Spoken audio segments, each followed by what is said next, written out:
Hi student, today we start with the next chapter, that is chapter number 4, chemical bonding and molecular structure. So first we do the introduction of the chapter. Introduction में हम पढ़ेंगे क्या तो total हमारे पास कितने elements known है 114 different kind के elements known है जिनको मिलके क्या बनते हैं, सभी मैटर्स बनते हैं। कहता है ये जो वेल नॉन फैक्ट है दैट अकेली नोबल गैसेस को छोड़ के कोई भी और एलिमेंट है वो अकेला एग्जिस्ट नहीं करता। मीन्स कहता है जो उसके एटम्स होते हैं वो इंडिपेंडेंटली एग्जिस्ट नहीं करते अंडर नॉर्मल कंडीशंस। कहता है ज़्यादातर जो एटम्स होते हैं वो किस फॉर्म में एग्जिस्ट करते हैं, मॉलिक्यूल की फॉर्म में एग्जिस्ट करेंगे या फिर क्या करते हैं, क्लस्टर की फॉर्म में एग्जिस्ट करते हैं। मीन्स कहता है काफ़ी सारे एटम आपस में इकट्ठा होकर क्या बना लेते हैं, एग्रीगेट बना लेते हैं। कहता है उस दौरान सेम काइंड के एटम भी आपस में इकट्ठा हो सकते हैं या फिर डिफरेंट काइंड के एटम भी आपस में इकट्ठा होकर क्या बनाएंगे, मॉलिक्यूल बनाएंगे या फिर क्या बना लेते हैं, एग्रीगेट बना लेते हैं जिनकी अपनी क्या होती है, अलग प्रॉपर्टीज़ होती है। कहता ऑल्सो क्या होता है जो लार्ज नंबर के कंपाउंड्स है उसके अंदर सर्टेन डिस्क्रीट मॉलिक्यूल्स नहीं होते। Discrete molecules means individually separate molecules है उसके अंदर प्रेजेंट नहीं होते। इंस्टेड ऑफ कहता जो मॉलिक्यूल्स है वो किसके बने हुए होते हैं, या तो आइंस के बने होंगे। कहता जो आइंस है वो क्या होते हैं, अरेंज होते हैं 3 डिमेंशनल पैटर्न के अंदर। कहता हम क्या ऑब्जर्व करते हैं कि जो एटम्स है एटम किस तरीके से कंबाइन होंगे, डिफरेंट वे से एटम आपस में क्या हो जाते हैं, कंबाइन होंगे एंड हमारे पास क्या बनाते हैं, वेराइटी ऑफ मॉलिक्यूल्स बनाते हैं। हर एक मॉलिक्यूल की क्या होती है, हमारे पास स्पेसिफिक प्रॉपर्टीज़ होती है। कहता है ये जो इनकी एग्जिस्टेंस है, इनकी एग्जिस्टेंस से हमारे मन में लार्ज नंबर ऑफ क्वेश्चंस आते हैं कि इतने ज़्यादा large number of compound and molecules है वो कैसे बनते हैं। कहता है उसको लेके हमारे माइंड में बहुत सारे क्वेश्चंस आते हैं। जैसे हमारे माइंड में क्वेश्चन आता है कि जो एटम्स है वो आपस में कंबाइन के होते हैं, या फिर हमारे माइंड में क्वेश्चन आता है why do certain atom combine whereas other do not, कि कुछ ही एटम आपस में कंबाइन क्यों होते हैं, सभी एटम्स है वो आपस में कंबाइन क्यों नहीं होते हैं। या फिर कहता है हमारे माइंड में क्वेश्चन आएगा what is the nature of forces, कहता है एटम के अंदर कौन सी ऐसी फोर्सेस होती हैं जिसके कारण जो एटम है वो इकट्ठा मिलके क्या बना देते हैं, मॉलिक्यूल बना देते हैं। या फिर कहता है हमारे माइंड में क्वेश्चन आएगा why do atoms have fixed combining capacity, जो एटम्स है एटम की फिक्स्ड कंबाइनिंग कैपेसिटी क्या होती है। मीन्स कहता है जो एटम है उनकी वैलेंसी है वो फिक्स्ड क्यों होती है। ऑल्सो कहता है हमारे माइंड में क्वेश्चन आता है why do molecules possess definite shape, के जो मॉलिक्यूल्स है उनकी कोई फिक्स्ड शेप ही क्यों होती है, उनकी कहता है कोई डिफरेंट शेप है वो क्यों नहीं हो सकती है। कहता जैसे हमने चैप्टर नंबर 2 में पढ़ा है एटम के स्ट्रक्चर के बारे में कि जो एटम है एटम का स्ट्रक्चर कैसे होता है। नाउ कहता अब हम क्या पढ़ेंगे, इन सभी क्वेश्चंस के आंसर के बारे में पढ़ेंगे कि जो सभी अपने ऊपर क्वेश्चंस पढ़े हैं उसका आंसर क्या है। कहता है यहाँ से हमें क्या पता चलता है, कहता है जो नेचर है कि किस नेचर का बॉन्ड बनता है एटम के बीच में, किस कैसा उनके बीच में लिंक होता है, उसके बारे में अब हम क्या करेंगे, डिटेल्ड स्टडी करेंगे। कहता अब हम पढ़ेंगे कि कौन सी फोर्सेज है वो एटम के बीच में एग्जिस्ट करती हैं जिसके कारण जो एक एटम है दूसरे एटम के साथ क्या बनाता है, बॉन्ड बनाता है। कहते हैं जो अट्रैक्टिव फोर्स होती है जो क्या करती है, होल्ड करके रखती है एटम्स को इकट्ठा। कहता है जो हमारे पास कांस्टेंट पार्टिकल्स होते हैं एटम के, आयन के या मॉलिक्यूल्स के, इनको इकट्ठा करके रखेगी वो फोर्स है, इसके बीच में प्रेजेंट होती है केमिकल स्पीसीज में, उसको हम क्या बोलते हैं, केमिकल बॉन्ड बोलते हैं। कहते हैं जो टेंडेंसी होती है एलिमेंट्स की आपस में कंबाइन होने की, कि एक एलिमेंट दूसरे एलिमेंट के एटम के साथ कंबाइन होने की उसकी कितनी टेंडेंसी है, उसकी कितनी पावर है, वो डायरेक्टली किसके साथ रिलेट करती है, उसकी वैलेंसी के साथ रिलेट करेगी। या फिर किसके साथ रिलेट करती है कि उसके वैलेंस शेल में कितने नंबर ऑफ इलेक्ट्रॉन है उसके साथ क्या करेगी, रिलेट करेगी। कहता है ये जो वैलेंसी है, वैलेंसी की डेफिनेशन क्या है, वैलेंसी इज द एबिलिटी और tendency of element to combine with one another. कहता है वैलेंसी क्या होती है, वैलेंसी एटम के अंदर वो एबिलिटी होती है जिसके कारण वो एलिमेंट का एटम है वो क्या कर सकता है, दूसरे एलिमेंट के एटम के साथ कंबाइन हो सकता है। उस एबिलिटी को हम उसकी क्या बोलते हैं, वैलेंसी बोलते हैं। नेक्स्ट सिस कहता है ये जो वैलेंसी है वो किसके ऊपर डिपेंड करती है, इलेक्ट्रॉनिक कन्फिग्रेशन के ऊपर डिपेंड करेगी कि एटम की क्या इलेक्ट्रॉनिक कन्फिग्रेशन है, वहाँ से हम क्या करते हैं उसकी वैलेंसी को फाइंड आउट कर लेते हैं। कहता ये जो डेवलपमेंट हुई है डिफरेंट थ्योरीज की कि जो केमिकल बॉन्डिंग है, केमिकल बॉन्डिंग में कहता क्या होती है, डिफरेंट थ्योरीज के बेसिस पे हम बताते हैं कि जो हमारे पास एक एटम है दूसरे एटम के साथ कैसे बॉन्ड बनाएगा। वो कहता है क्लोजली किसके साथ रिलेट करते हैं, अगर हमें एटम के स्ट्रक्चर के बारे में प्रॉपर नॉलेज हो, उसके बारे में प्रॉपर अंडरस्टैंडिंग हो, तभी हम कहता है इन थ्योरीज को क्या कर सकते हैं, आसानी से समझ सकते हैं। Among of the earlier contributions, कहता है जो पहले वाली कॉन्ट्रीब्यूशन थी, जैसे हमारे पास डब्ल्यू कोसेल की कॉन्ट्रीब्यूशन थी या फिर जी एन लुइस की कॉन्ट्रीब्यूशन थी।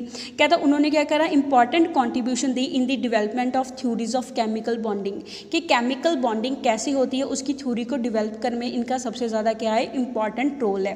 नेक्स्ट हम पढ़ेंगे वाई डू एटम्स कंबाइन, के जो एटम्स है वो आपस में कंबाइन क्यों होते हैं।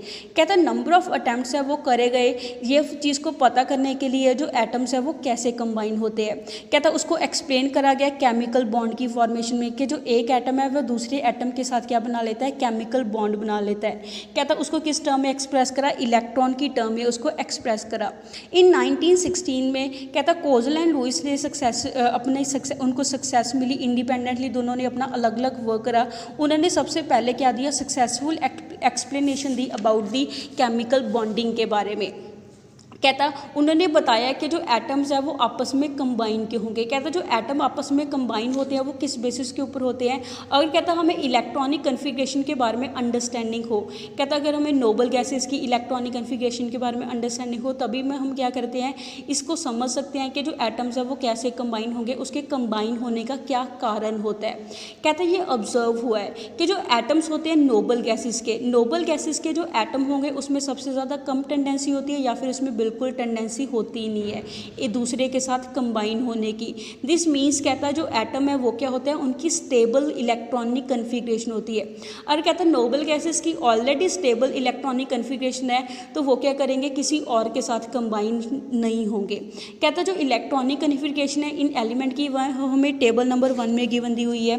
जैसे कहता है इस टेबल नंबर 1 में हमें इलेक्ट्रॉनिक कन्फिग्रेशन नोबल गैसेस की गिवन दी हुई है कि जो हीलियम है, हीलियम का एटॉमिक नंबर 2 होता है, उसकी इलेक्ट्रॉनिक कन्फिग्रेशन 1s2 होती है। ऐसे neon, argon, krypton, xenon, radium ये सभी क्या है, नोबल गैसेस है। इनकी इलेक्ट्रॉनिक कन्फिग्रेशन हमें गिवन दी हुई है और यहाँ पे हमें इनके आउटर मोस्ट शेल की इलेक्ट्रॉनिक कन्फिग्रेशन गिवन दी है, जिसको हम क्या बोलते हैं, कन्फिग्रेशन ऑफ वैलेंस शेल बोलते हैं। वैलेंस शेल मीन्स कि जो सबसे अखीरला शेल है उसके में कैसी इलेक्ट्रॉनिक कन्फिग्रेशन आती है वो हमें यहाँ पे मेंशन करी गई है। कहता टेबल नंबर 1 से हमें क्या चीज़ पता चलती है कि जो एटम होते हैं नोबल गैसेस के, अकेला हीलियम को छोड़ के सभी के आउटर मोस्ट शेल में कितने इलेक्ट्रॉन प्रेजेंट होते हैं, 8 इलेक्ट्रॉन प्रेजेंट हो गए उनके वैलेंस शेल के अंदर, जैसे हमें यहाँ पे शो हो रहा है। कहता अकेला हीलियम को छोड़ के, हीलियम में आउटर मोस्ट शेल में कितने इलेक्ट्रॉन है, 2 इलेक्ट्रॉन है।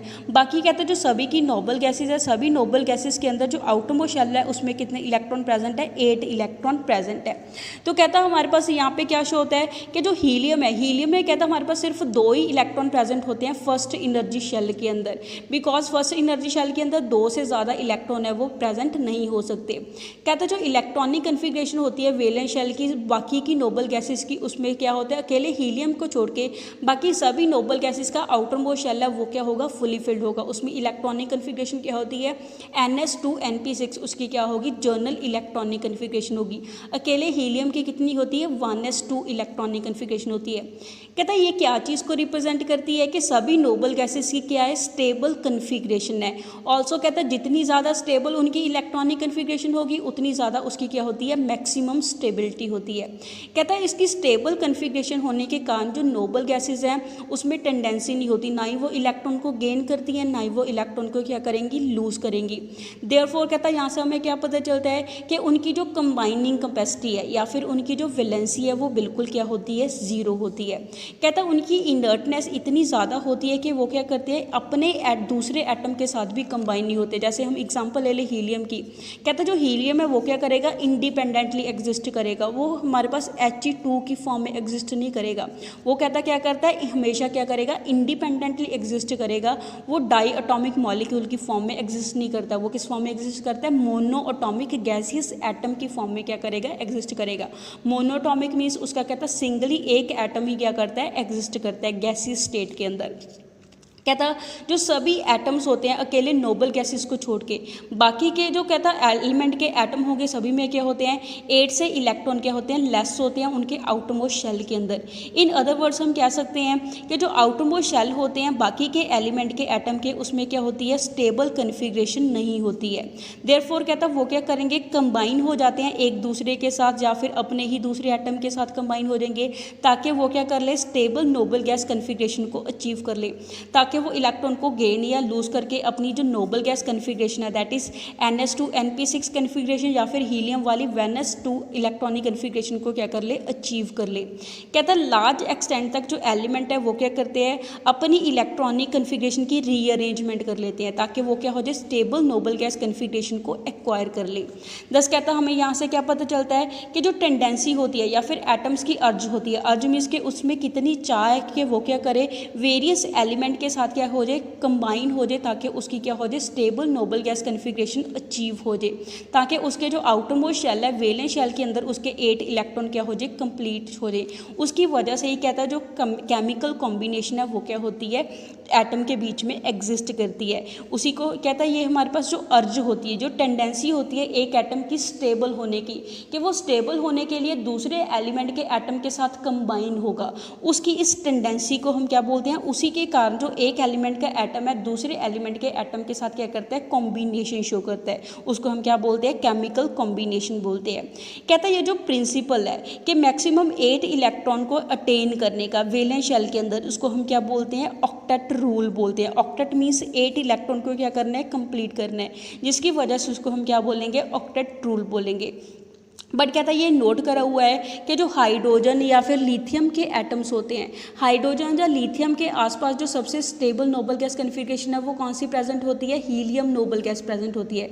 तो कहता है जो हाइड्रोजन एंड लिथियम है वो स्टेबल होने के लिए क्या करेंगे, हीलियम वाली नोबल गैस कन्फिग्रेशन को क्या कर लेते हैं, अचीव कर लेते हैं। मीन्स कहता है उनकी जो स्टेबल इलेक्ट्रॉनिक कन्फिग्रेशन है वो क्या होगी, 2 इलेक्ट्रॉन को वो क्या करते हैं, अचीव करते हैं, बिकॉज उनके जो आस पास वाली जो नोबल गैस कन्फिग्रेशन है वो क्या होती है, हीलियम होती है।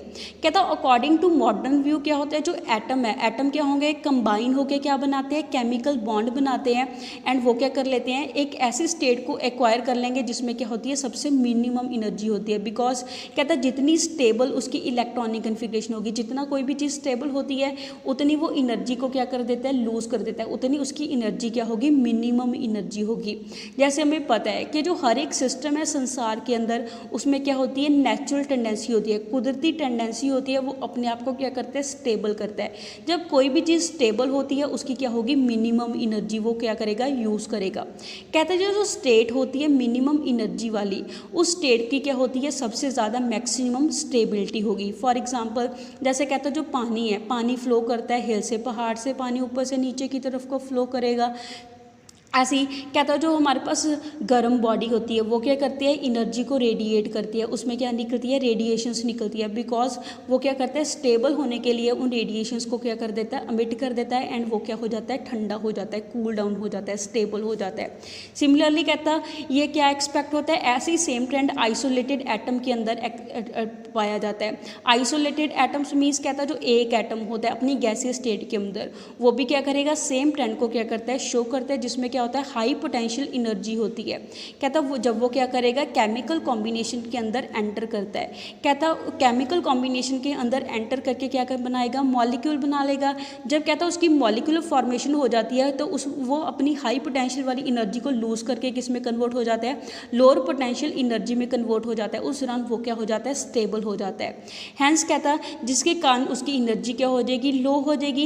If there is a no fall in potential, अगर कहता जो मॉलिक्यूल बनने से उसके पोटेंशियल एनर्जी डिक्रीज ना हो, दैट मीन्स वहाँ पे जो बॉन्डिंग है वो पॉसिबल नहीं होती है। So that's all for today. Stay home, stay safe, thank you.